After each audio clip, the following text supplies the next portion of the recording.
Hindi, wala. Wala po akong nakikitang ganyan. Kasi sa totoo lang, in a fair fight, yung mga ebidensya na pilit na ilalabas, kaya nakikita natin meron silang mga pinipilit na nilalabas na ebidensya o kaya meron silang pinipilit na ipasok na ebidensya na wala naman kinalaman sa impeachment pero sa tingin nila ay makakapanira kay Vice Presidente dahil kulang eh. It is possible na aminado na ang depensa na hindi nila makukuha yung boto na gusto nila. So ibababad na lang nila sa mga mapapanira nilang opinion, mga mapapanira nilang mga katanungan, ibababad nila ang pangalan ni VP Inday sa publiko in the hopes na dumikit yung kanilang mapanirang mga statements and questions at mga remarks dito sa impeachment. Yun na lang po ang nakikita kong pakay nila. Kasi hindi ako naniniwala pa sa ngayon, wala tayong ebidensya na aabot at aabot yan sa 16. Opo, at ito ngang mga pagtitipon, kilala po natin, ang INC, may una na po silang pahayag pagdating po dito sa impeachment. Kontra po sila sa impeachment, attorney. Maari ho bang makaapekto rin po itong mga pagtitipon, itong mga rallying ito sa darating po na impeachment trial sa July 6? Posibleng dumami ang mga rally. Dahil nga po, ito yung isa sa mga rare occasions na ang mga tao tutol sa isang impeachment. Normally kasi yan, gusto natin malaman eh. Curious tayo. Ito ba, mayroon bang ebidensya dito sa taong ito? At saka, bago na ihahain, bago na dadala sa Senado, yung impeachable officer, marami nang nauna na negative publicity, marami nang yung mga katulad ng pangyayari na mayroong Committee on Good Governance, may Quadcom, may mga ganyan. Pero ito, dumaan nga si VP Inday sa pagkikilatis o inquiry sa House of Representatives, ang isang toneladang negative publicity, araw-araw halos may panibagong paratang kay Vice Presidente, ang daming vicious na mga trolls, pero tumataas pa rin ang trust and approval ratings. At maraming hindi sang-ayon sa pagdadala sa kaso sa Senado nitong particular na impeachment ni VP Inday. So para sa akin may possibility na lumaki o dumami ang mga pagtitipon na ganito, lumakas ang pagpapahayag sa social media or even traditional media ng mga ng saloobin ng taong bayang tutol dito. So tingin ko yung mga ganyan, yes, makakaapekto talaga ng rallies yung impeachment and vice versa. Opo. Attorney, bago lang na inilabas ata ng COA, may nilabas po sila, nakatanggap po ang Office of the Vice President ng unmodified opinion, no? Mula po sa COA. Para po sa kaalaman ng ating mga kababayan, ano ho bang ibig sabihin ito? Ang opinion dito, tinatawag nilang unmodified opinion, ay ibig sabihin maayos yung sistema ng liquidation, ng pagsusumite ng mga dokumento at yung paraan ng pag-i-explain kung paano ginagastos ang pondo ng Office of the Vice President. Hindi ibig sabihin nito na walang possible later on na mga observations, pero ang sinasabi dito, tama yung systems, tama yung pag-conduct nila ng kanilang liquidations, yung kanilang explanations at kanilang pagsusumite at kumpleto ang dokumento na isinusumite sa COA. Baga kung sa kaso pa ito, attorney, yung technicalidad, hindi doon sa merits, tama ba? Hindi necessarily sa merit, oo. Kasi minsan magkakaroon ng observation or observation memorandum ang COA at sasabihin, mayroong kakulangan dito pero bibigyan ka ng pagkakataon mag-comply. So kung ikaw naman ay nabigyan ng observation at nag-comply ka kagad, posible pa rin po ang magandang opinion. Opo. Pero gaano po ito kahalaga? Kung hindi ako nagkakamali, 4 na beses o 4 na sunod na taon na ata na nakatanggap po ng unmodified opinion po ang opisina ng Vice Presidente mula sa COA. Ibig sabihin, maayos ang systems, maayos ang pamamalakad. hindi kontrobersyal ang mga ang pamamaraan na ginagamit sa Office of the Vice President. So Opo. actually good news yan at saka maaaring isumiti yan as evidence of patterns of behavior. Opo. At ito ho ba ay possible na magamit din ng depensa sa darating na impeachment trial? So I apologize. Hindi kasi admissible ang patterns of behavior that will not prove anything sa maaari itong isumite na halimbawa for the year na kini-question, let's say, yung confidential funds, isusumiti nila yung unmodified opinion na yon. Na in spite of the controversy pagdating sa confidential funds, unmodified pa rin ang opinion on the systems at yung pamamalakad ng OVP. So yun po yun. Yung maaari nilang isumiti yun, pero yung bigat ng pagkikilatis niyan, mas mabigat yung isusumiti nila doon sa years in question ng confidential funds. Opo. Sang-ayon ho ba kayo doon, attorney, sa possible na pagbubukas ng mahiwagang box, yung BIR tax, yung tungkol sa tax po, no? BIR box po na gusto po ng House Prosecution Panel na buksan at gawing at markahan bilang ebidensya para sa impeachment trial ni VP Sara Duterte. Attorney, pwede yung bang ipaliwanag ito para sa kaalaman at madali po maintindihan natin mga kababayan? Sa totoo lang, maliwanag naman na sinabi ng BIR na confidential ang tax filings. So, walang exception yan. Confidential talaga yan, maliban lang kung may court order. So, dito wala tayong nakikitang court order. Malaking kadramahan. Yung ilalagay ninyo, supposedly yung tax returns sa isang kahon, pero isisil nyo pa rin. Anong ibig sabihin yan? Parang, anong ipinapahiwatig? Kadramahan yan dahil pwede naman na yung tax returns ay isabina ng Senate. At sabihin, BIR, gusto namin makita yan dahil may discrepancy. Pero, or pwede rin humingi ang Senado ng court order alinsunod sa kanilang paglilitis sa impeachment.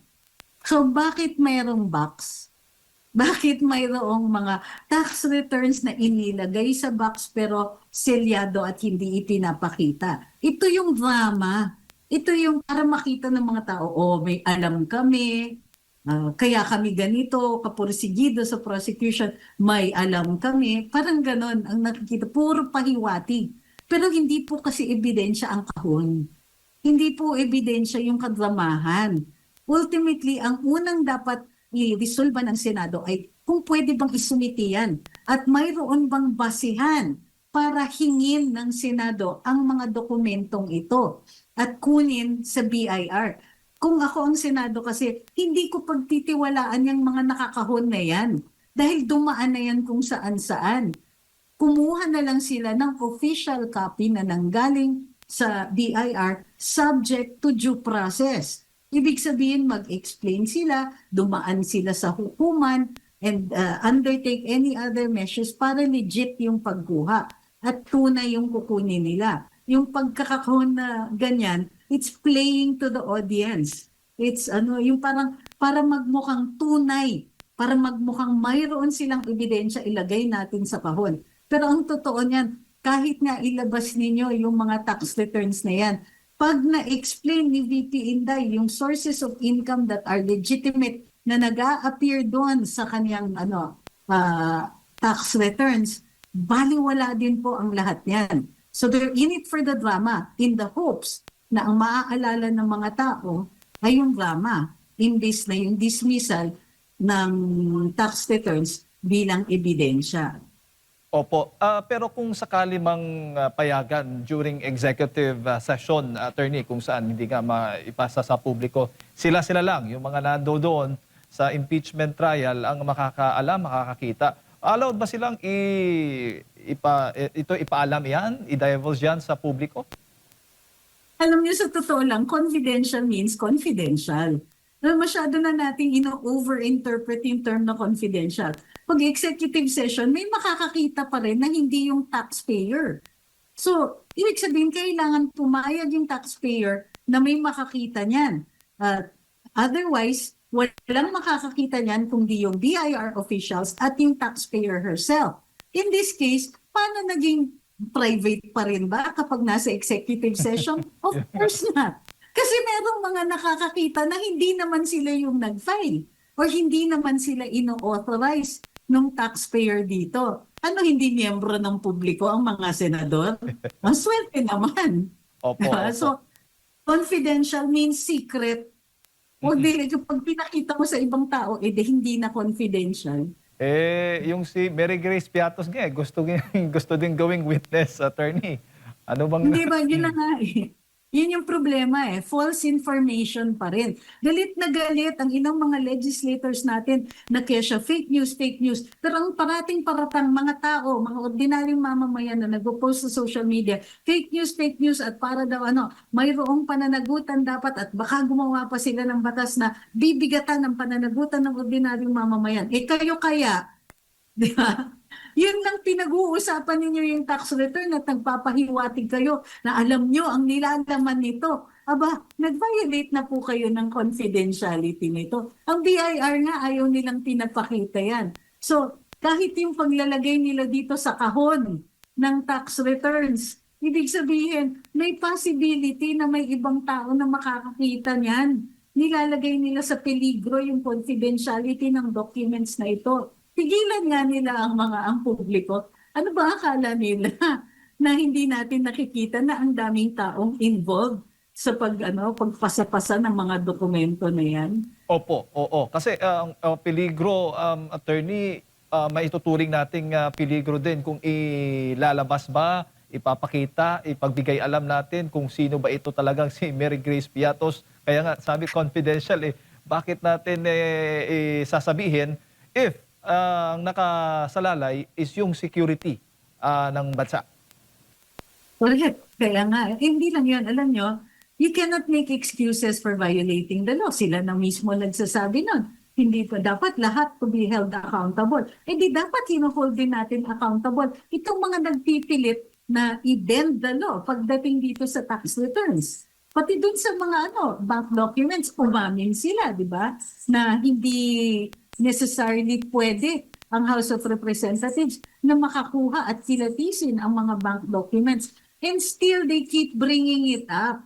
And still they keep talking about it. And still pinag-uusapan nila na, may mga ganitong amounts. Nakakapanira yung mga yan. There is a reason why all of these things are kept confidential. Kasi very vulnerable to misinterpretation ang mga yan. Tapos ang bigat ng burden doon sa tao na may-ari ng bank accounts, na may-ari ng mga tax returns, na mag-explain. Ikaw na nga na inosente, presumed to be innocent, ikaw pa ngayon ang pinag-i-explain. Nakakaloka, parang iba talaga ang konsepto ng ilang mga mambabatas natin sa presumption of innocence at saka sa interpretation ng salitang confidential. Ay, Kaya hindi natin masisisi, attorney, na maraming magsasabi talagang bangag na daw ang gobyernong ito. parang ganun na nga, nakikita natin. How can you blame? Paano natin mapapagalitan ng mga tao na nakikita nila na inaapi si VP Inday?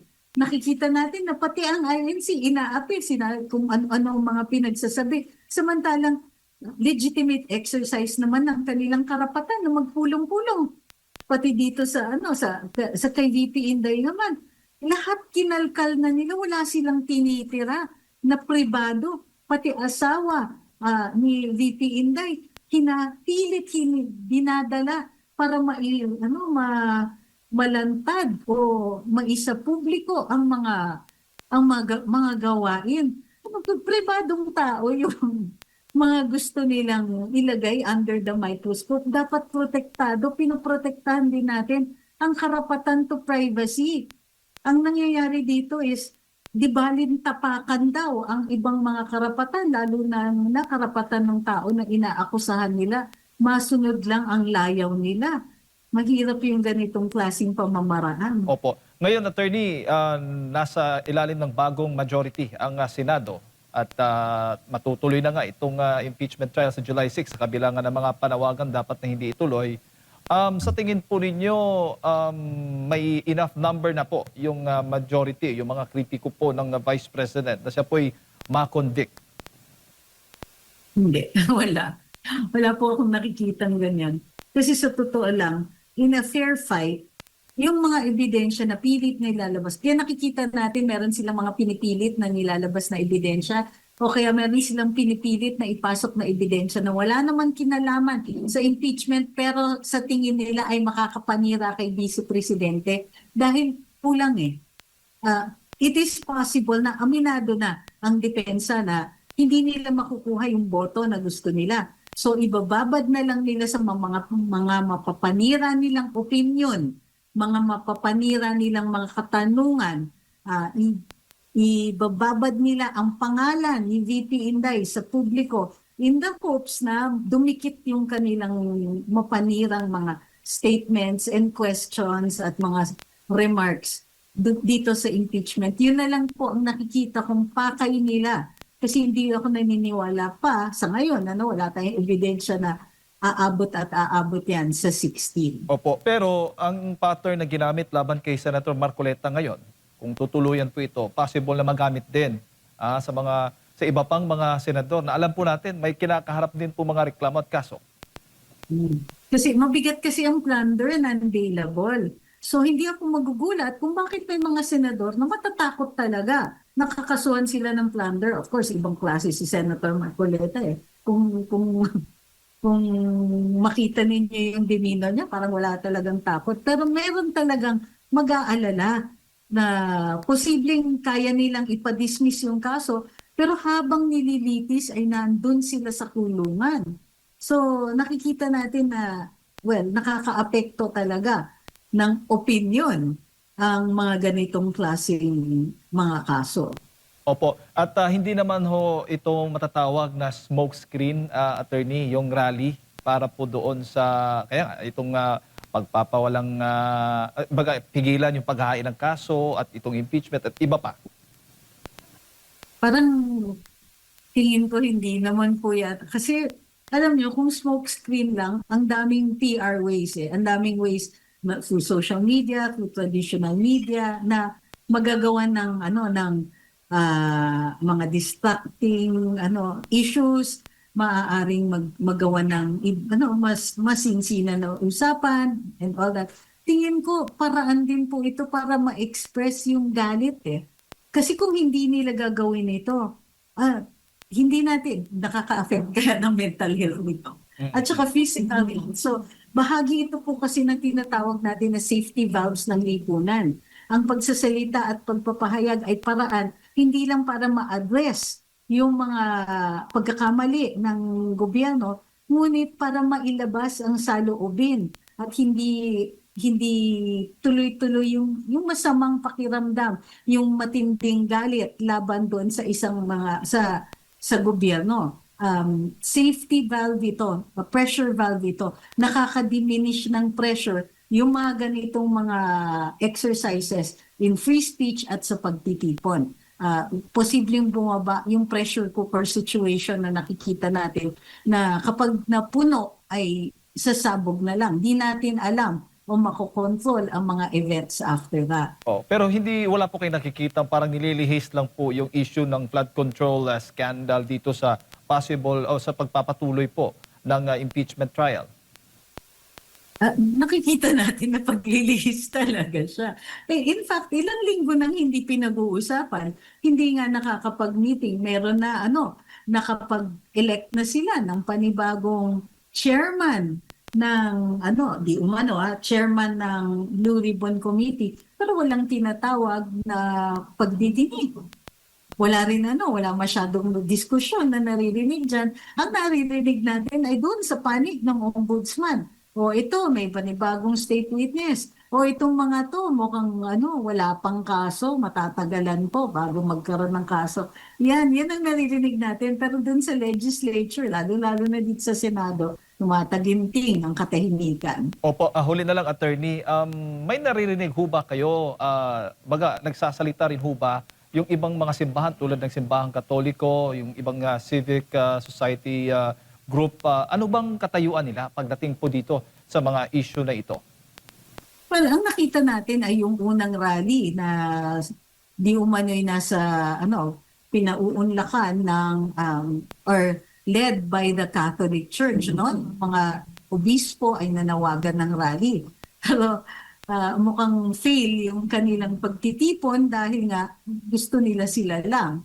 Meron silang mga sinasabihan na hindi daw welcome doon sa pagtitipon na yun. So, yung mga ganyang klaseng pagpapahayag, alam natin na may pinoprotektahan na interes. Kasi pare-pareho naman tayong mga mamamayan at pare-parehong concern dito sa pandarambong na nakikita natin at hindi tamang pag-execute ng batas. So, nakikita natin na may ibang mga grupo din na gustong tanungin talaga, hindi pa ba kayo nagagalit sa mga nakikita ninyo sa failure ng pagbibigay serbisyo, sa mga nakawan na dinidiscuss na nga, iniimbestigahan na nga, in denial pa rin kayo? O mas importante para sa kanila na may say sila kung sino ang magiging leader at sana hindi si Sara Duterte. Yun lang po nakikita natin yung katahimikan na nanggagaling sa ilang mga grupo ay tila base sa kanilang masamang opinyon kay Vice Presidente Sara Duterte. Wala silang respeto sa saligang batas yung mga yan. Attorney, singit ko lang. Once na ang kaso po ba na galing sa ombudsman, dumiretso na sa Sandigan Bayan, automatic ba na may warrant of arrest na agad? Kapag may finding probable cause, opo. Pag na-file na po siya dun sa hukuman, in this case, the Sandigan Bayan, dun po maglalabas ng warrant. May mga times, however, na kikilatisin ng hukuman, pwede kasing may mag-file ng motion or na ibalik sa paglilitis sa ombudsman yung kaso or doon sa preliminary investigation dahil tutol yung respondent o yung akusado na may probable cause. Kumbaga, i-challenge, posible kasi i-challenge ng akusado ang finding of probable cause at mag-file maghain ng motion na ibalik muna sa preliminary investigation o bigyan ng oras na mag-decide ang Secretary of Justice doon sa kanilang apila. So, Opo. may mga instances na gano'n. Kasi yung ating mga kababayan, lalo na yung mga supporter ni Senator Marcoleta, nangangamba na baka na-weaponize, nagamit din itong ombudsman, which is sinabanggit na rin yan ng ate ng Pangulo noon pa, nung siya ay binulgar niya na ang susunod na ombudsman nga ay si Boying Rimulya. Saan pa lalapit ngayon? Kasi once na umusad yan, halimbawa, naglabas na ng warrant of arrest, katakot-takot na mahabang proseso pa po yan na hindi siya makaka-function as senador. Senador pa rin siya, membro pa rin siya ng Senado, pero hindi na siya makaka-function doon sa paimbestiga, at kung ano-ano pang mga function ng isang senador po, attorney. At aantayin yung, alam naman natin na umabot ng, hindi lang buwan yan, umabot nga ng taon. Minsan, yung talagang hearing ukol dyan, tapos ang ending mababasura lang kasi nga, basura yung kaso. Paano po yan, attorney? Saan lalapit yung mga inaakusahan yan, attorney? Sa Korte Suprema. Titignan kasi kung mayroong grave abuse of discretion. Ito na nga yung problema may proseso yan, pwede mong i-challenge yung finding of probable cause, mag-EMR ka doon sa ombudsman or iaakyat mo na nga sa hukuman. So doon kasi sa regular courts, pwede pang umakyat sa DOJ. So dito, maaaring dalhin sa Korte Suprema o sa hukuman na ripasuhin yung finding of probable cause dito. Except na bihirang-bihira po ang napauunlakan na ganyang mga kaso dahil exclusive po sa executive ang findings ng probable cause, yung pagkikilatis dyan. Gayon pa man, may mga instances kapag grabe yung tinatawag na grave abuse of discretion ay papasok na ang hukuman para sa mga ganyan, para i-resolba ang mga ganyang kaso.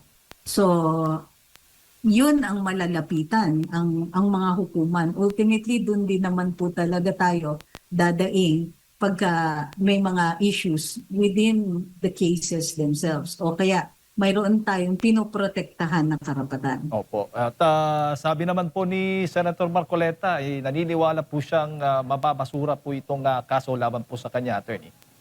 Oo, sabi nga niya, na kakaiba ito, na this is an attempt to silence him. pinatatahimik po siya. Kasi tama o mali man yung pag-file ng kaso, tama o mali man yung desisyon na ihatid ito sa Sandigan Bayan, ma-file na ito sa Sandigan Bayan, it will take time at makukulong si Senator Marcoleta. Hindi siya makakapagsalita, makakapagbigay ng saloobin, makakapagpahayag ng kanyang opinion, o hindi din siya makakaupo bilang senador, makapag-file ng mga bills or resolutions o makilaho doon sa napaka-overdue na Blue Ribbon Committee hearings. So, yes, tingin ko medyo may ito talaga yung yung pamamaraan ng batas.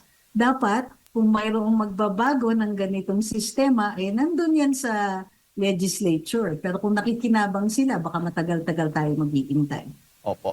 Siguro, attorney, kayo ho ba pupunta mamaya dyan po sa Liwasang Bonifacio at asahan ho ba namin magsasalita po kayo sa harap ng sa taong bayan? Marami po yatang magsasalita. Gayunpaman, pupunta naman po ako at available kung sakasakali. Si VP Sara ho ba, may balita kayong pupunta rin? Wala po akong balita, maraming rumors, pero wala pang basihan yung mga rumors na yon. So, hindi po ako umaasa na dadating si VP Inday.